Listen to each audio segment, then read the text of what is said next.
Hey guys, it's 60 degrees in Tampa this morning. Great day for a walk. I wanted to talk to you about some thoughts I was having this morning about the arrival syndrome. The arrival syndrome comes from Nelson Nash, the author of Becoming Your Own Banker. It means that you've arrived. So the arrival, as in you know everything, you don't need to learn anything else. And I couldn't think of a worse place to be if you're trying to grow personally, if you feel like you know everything and there's nothing else to learn.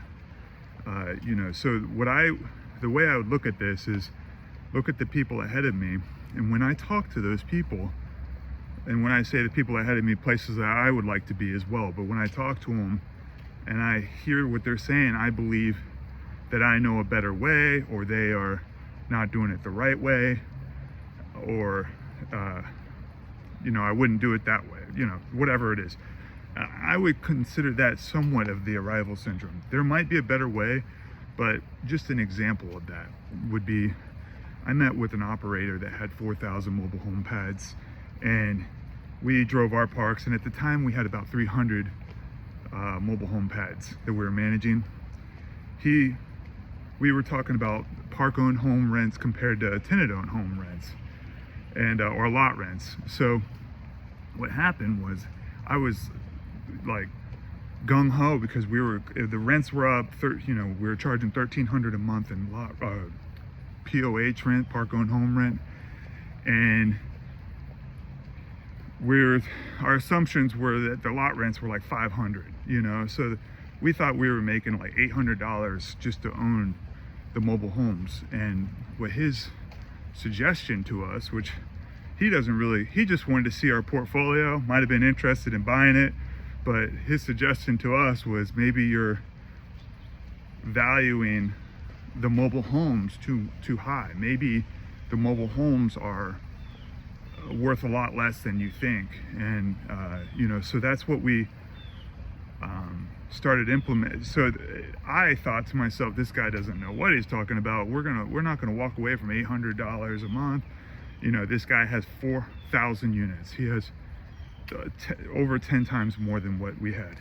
So it took me about 3 to 5 months to really sit on that conversation, and I was already had my mind made up that my way was better than his, better than the guy that had 4,000 units. And which means he's been down the same roads as I have.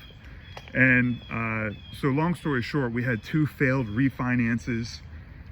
Terrible. It took like 12 months to figure out that we weren't going to be refinancing, and it had a lot to do with park-owned homes on the property. So because of my ignorance tax on that is that I wasn't, maybe I should have listened to the guy with 4,000 units compared to thinking that I had it all figured out. Another example of the arrival syndrome is somebody that's making about $150,000 to $250,000 a year.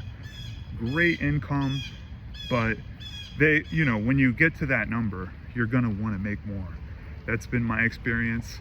And so with that, like say if your goal is to make $1 million a year, your ignorance tax is $850 if you're making $150,000 a year. And so every year that I'm not making $1 million minus my income, that is the tax. And that's because there's people out there that could lose everything, lose their income, and then they could go right back to making $1 million a year. And an example of that, I have a friend that lost his job making $500,000 a year, which sounds very scary. You're making $500,000, you lose the job, and what are you gonna do? Your bills are probably not small. And so within 3 months, he actually found another job, and he was making $500,000 a year again. And you're thinking, I think to myself, I'm like, man, he clearly knows something that I don't, because how is he getting to $500,000 a year in 3 months? He went from 0 to 500 very quickly. So these are people we can learn from, and if we know everything, it's just going to keep us from growing where we want to go. And on that, I hope you guys have a wonderful day, and feel free to leave comments below, hit the like button. Talk to you soon.